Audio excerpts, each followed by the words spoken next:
안녕하세요, 청취자 여러분. 오늘 저희가 좀 깊이 들여다볼 자료는요.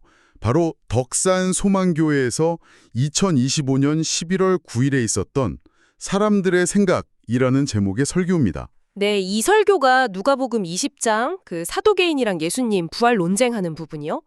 또 데살로니가 후서 2장, 학계 2장 이런 구절들을 가지고 오늘날 우리에게도 참 중요한 질문들을 던지고 있더라고요. 맞습니다.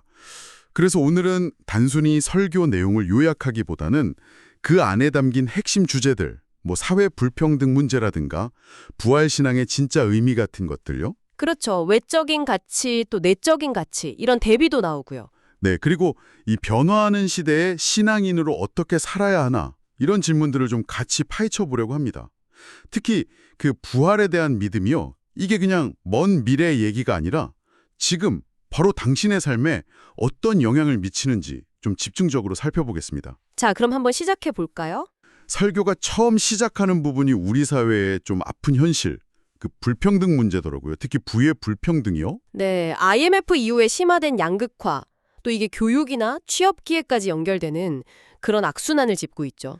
근데 이게 그냥 사회 구조만의 문제다. 이렇게 보진 않더라고요. 그게 좀 흥미로웠어요. 맞아요. 설교는 그 뿌리를 좀 더 깊게 목회적인 관점에서 우리 욕심 문제로 보고 있어요. 원래 하나님은 다 같이 나눠 쓰라고 주셨는데 인간이 더 가지려는 그 욕심 때문에 인위적인 계급이나 차별이 생겼다는 거죠. 욕심이 시스템을 만든다. 네. 그리고 기득권 가진 사람들은 이걸 지키려고 힘을 쓰거나 아니면 이게 당연한 것처럼 사람들을 좀 길들인다. 이런 시각까지 보여져요. 개인의 욕심이 구조적인 문제로 이어지고 또 유지되는 과정까지 짚어주는군요.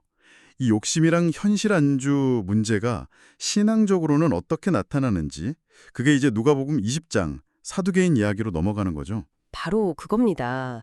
부활이 없다고 믿었던 사두개인들 예수님한테 되게 도발적인 질문을 하잖아요. 네, 그들이 왜 그렇게 예수님을 적대적으로 봤는지 설교는 그 배경부터 분석하더라고요.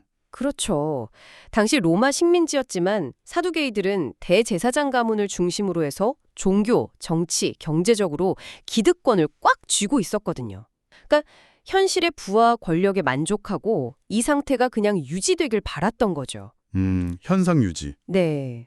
근데 예수님이 나타나서 회개하라, 천국이 가깝다 이러시면서 기존 질서에 막 도전하시고 사람들이 따르니까 이거 우리 기반 흔들리는 거 아니야? 이런 위기감을 느꼈을 거라는 거죠. 거기다 예수님이 직접적으로 그들의 위선이나 탐욕을 비판하기도 하셨고요. 그렇죠. 반감이 클 수밖에 없었겠죠.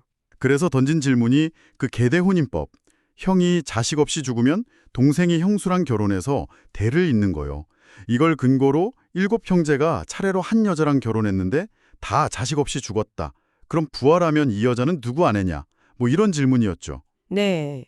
근데 설교는 여기서 한 걸음 더 들어가요. 이 질문이 그냥 율법 해석 궁금해서 한 게 아니라는 거죠. 그 이면에 다른 의도가 있다. 네. 뭐랄까, 부활 같은 건 없었으면 좋겠다. 아니, 죽으면 그냥 끝이어야 한다는 그 바람이 숨어 있다는 분석이에요. 왜죠? 생각해보세요. 부활도 없고 사후세계도 없다면 이 땅에서 부랑 권력 쌓고 누리는 자기들 삶이 결국 정당화되는 거잖아요. 죽음 뒤에 아무것도 없는데 뭐하러 비난받겠어요. 그러니까 그 질문은 사실상 자기들 가치관을 합리화하려는 시도였다. 이렇게 꿰뚫어 보는 거죠. 그렇군요. 예수님 답변은 그 의도를 딱 아시고 부활 후의 삶은 이 세상 방식과는 완전히 다르다. 이렇게 선을 그으셨죠? 맞습니다. 결혼 같은 지상의 제도를 초월하는 차원이다. 부활하면 천사처럼 죽지 않는 하나님의 자녀가 된다. 그리고 결정적으로 하나님은 죽은 자의 하나님이 아니라 산 자의 하나님 아니냐. 그러니까 아브라함, 이삭, 야곱 다 지금도 하나님 앞에선 살아있는 거다. 이걸로 부활이 있다는 걸 딱 증명하셨죠. 세상적인 틀 자체를 깨버리신 거네요. 부활은 이 세상 삶의 연장이 아니라 완전히 새로운 시작이라는 거. 네, 질적으로 다른 거죠. 이런 사두개인들의 생각, 그러니까 새로운 진리나 영적인 실제보다는 자기 기득권, 현실 이익에 안주하면서 옛날 해석만 고집하려는 태도요. 이게 비단 2000년 전 얘기만은 아닐 텐데 설교가 바로 여기서 변화해야 할 가치관이라는 주제로 넘어가더라고요. 재미있는 예시들이 많이 나왔죠. 네, 맞아요. 과거엔 당연했는데 지금 보면 말도 안 되는 것들. 예를 들어서 옛날에 버스 안에서 어른들이 담배 피우는 거요. 지금은 상상도 못하죠. 그렇죠. 또 뭐 남자가 감히, 여자가 어디서 이런 성차별적인 말들도 예전엔 그냥 썼지만 이젠 명백히 잘못됐다고 다들 알잖아요. 심지어 그 박찬주 대장 공관병 갑질 사건까지 언급하면서 이게 만약 한 80년대, 90년대였으면 오히려 공관병이 군기 빠졌다고 처벌받았을 수도 있다. 이렇게까지 얘기해요. 와, 그만큼 과거엔 불합리한 권위주의가 당연시됐다는 거네요. 문제 제기 자체가 어려웠던. 네. 시대가 변하고 인식이 달라지면서 옳고 그름의 기준도 바뀌는데 이걸 인정 안 하고 그냥 나한테 익숙하고 편하다는 이유로 옛날 생각에 머무는 거. 이걸 설교는 보수가 아니라 수구, 낡은 걸 지키려는 고집이라고 딱 잘라 말하죠. 사두개인들이 바로 이런 수구적 사고의 전형이었다는 거고요. 모세오경이라는 성경 근거는 있었지만 해석하고 적용하는 방식이 시대 변화나 예수님이 가져오신 새 복음을 받아들이지 못하게 막았다는 거군요. 그렇죠. 그리고 이게 단순히 뭐 지적인 오류가 아니라 자기들 기득권 지키려는 욕심이랑 연결돼 있다는 걸 암시해요. 이런 수구적 사고가 오늘 우리 안에도 심지어 교회 안에도 있을 수 있다고 경고하는 거죠. 이렇게 변화를 거부하고 잘못된 생각에 머무르는 게 개인을 넘어 공동체 전체를 잘못 이끌 수도 있겠네요. 여기서 데살로니가 후서 2장 얘기가 나오는 게 그런 맥락인가요? 아, 네, 정확해요. 데살로니가 후서 2장이 당시 성도들이 재림에 대해서 좀 잘못된 가르침 때문에 막 흔들리고 두려워하던 상황이 배경이거든요. 네. 그래서 바울 사도가 누가 어떻게 해도 너희가 미혹되지 말라 이렇게 강하게 얘기하면서 아직 주의 날이 안 왔다고 설명해요. 설교는 이걸 통해서 사두개인들의 그럴듯한 논리나 아니면 오늘날 우리를 유혹하는 여러 세속적인 가치관, 잘못된 신앙 해석 같은 거에 쉽게 흔들리지 말라는 거죠. 아, 복음의 핵심 진리 위에 굳건히 서야 한다. 네, 그러니까 변화를 무조건 거부하는 수구도 문제지만 그렇다고 진리까지 버리고 시대 흐름에 막 휩쓸리는 것도 경계해야 한다. 믿음의 견고함이 중요하다는 메시지죠. 그렇군요. 겉보기에 좋아 보여도 이게 정말 성경적인지 분별하고 부활신앙 같은 핵심을 꽉 붙잡아야 한다. 이런 권면이네요. 진리를 붙드는 것과 반대로 사람들이 또 쉽게 빠지는 게 외적인 것에 가치를 두는 건데 설교는 이제 구약 학개서를 통해 이걸 또 보여주죠. 맞습니다. 바벨론 포로에서 돌아온 유대인들이 성전을 다시 짓기 시작했을 때 얘긴데요. 네. 근데 이 두 번째 성전이 옛날 솔로몬 성전의 그 어마어마한 영광에 비하면 너무 초라해 보였던 거예요. 그래서 사람들이 막 출망하고 아니 하나님이 이런 데 계시겠어? 이렇게 의심하기 시작한 거죠. 겉모습에 그냥 마음이 뺏긴 거예요. 그런 실망 속에서 학개 선지자가 하나님의 메시지를 전하는데 정말 시대를 초월하는 메시지 같아요. 그렇죠. 학계는 건물이 크냐 작냐, 화려하냐 아니냐 이게 중요한 게 아니라고 딱 선언해요. 진짜 중요한 건 하나님이 너희와 함께 계시냐 그 임재와 약속이라는 거죠. 내가 너희와 함께 하노라. 나의 영이 계속 너희 가운데 머물러 있으니 두려워하지 마라. 이렇게 격려하시고요. 그리고 놀라운 약속도 주시죠. 네, 이 성전의 나중 영광이 이전 영광보다 클 거다. 내가 여기에 평강을 주겠다는 어떻게 보면 역설적인 약속까지 주세요. 설교는 이걸 또 신약시대로 가져와서 헤로드 왕이 유대인들 환심 사려고 엄청 화려하게 지었던 그 성전 있잖아요. 아, 네. 그거 보면서 제자들이 막 감탄할 때 예수님이 돌 하나도 돌 위에 남지 않고 다 무너질 거다. 이렇게 차갑게 예언하신 거랑 연결시켜요.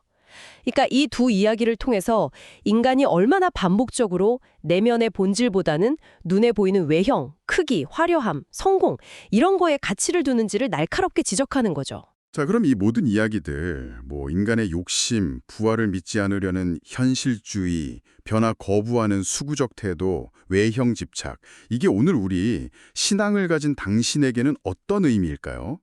설교는 이 질문을 오늘날 교회 현실로 바로 가져오더라고요. 네, 크고 화려하고 성공적인 걸 중요하게 여기는 그 사람들의 생각이 오늘날 교회 안에도 여전히 강하게 남아있다는 경고죠. 교회 건물을 옛날 돌 성전처럼 생각하면서 그 크기나 외형적인 성장에 막 집착하거나 아니면 교회의 어떤 사회적 영향력이나 지위를 높이는 데만 신경 쓰는 모습들. 이게 어쩌면 2000년 전 헤롯이나 사두개인들 생각과 본질적으로 뭐가 다르냐는 아주 따끔한 지적이에요. 바로 이 지점에서 설교가 아주 중요한 구분을 하죠. 제도적 공동체와 예배적 공동체, 이 둘의 차이가 뭘까요? 그냥 교회 등록하고 출석한다고 다가 아니라는 말씀이시죠? 네, 정확해요. 눈에 보이는 어떤 교단이나 지역교회, 조직 같은 제도적 공동체에 소속된 거랑 예수님 피로 세워진 영적인 예배 공동체의 일원이 되는 건 다르다는 걸 강조해요. 진짜 예배 공동체는 그냥 현재 제도나 건물, 조직, 세상적 성공에 안주하는 곳이 아니라 오히려 눈에 안 보이는 미래, 즉 하나님 나라와 부활의 소망을 향해서 계속 나아가는 공동체라는 거죠. 그러니까 우리 각자에게 질문을 던지는 거네요. 나는 지금 익숙한 제도와 현실에 그냥 만족하고 있는가? 아니면 보이지 않지만 영원한 하나님 나라 가치를 추구하면서 진짜 예배와 소망에 초점을 맞추고 사는가? 그렇죠. 결국 오늘날 우리 기독교인들이 겉으로는 헤롯처럼 외형적인 성공을 추구하면서 마음속으로는 사실 부활의 능력이나 영원한 생명을 진짜 믿지 못하고 현실적인 이익만 타지는 그런 위선적인 사두개인이 되어가고 있진 않은지 돌아보게 만드는 아주 강력한 메시지입니다. 그렇다면 이 모든 분석과 경고가 우리에게 궁극적으로 요구하는 건 뭘까요? 그건 바로 부활에 대해서 그냥 머리로만 아는 걸 넘어서서 삶 전체로 증명되는 부활에 합당한 믿음을 실천하라는 아주 강력한 촉구입니다. 설교는 하나님 나라가 우리가 이 땅에서 그렇게 중요하게 여기는 신분, 재산, 권력, 학력 같은 차별이나 소유 개념이 전혀 안 통하는 곳이라는 걸 다시 한번 깨닫게 해줘요. 네, 예수님도 부자가 천국 가는 게 낙타가 바늘기로 들어가는 것보다 어렵다고 하셨죠. 맞아요. 이 땅에서 많이 가졌다고 생각하는 것들이 오히려 하나님 나라 들어가는데 걸림돌이 될 수 있다는 그 역설적인 진리. 그러니까 부활 신앙은 그냥 죽은 다음에 일어날 어떤 일이 아니라 바로 지금 여기 이 땅에서 우리의 가치관, 우선순위, 삶의 방식을 완전히 뒤집고 변화시키는 살아있는 힘이라는 거죠. 오늘 저희는 덕산소망교회의 사람들의 생각 설교를 통해서 영원한 생명과 부활에 대한 믿음이 현재 우리 삶, 우리가 뭘 중요하게 여기고 뭘 위해 사는지, 또 매 순간 내리는 선택들에 얼마나 깊은 영향을 미치는지 함께 살펴봤습니다.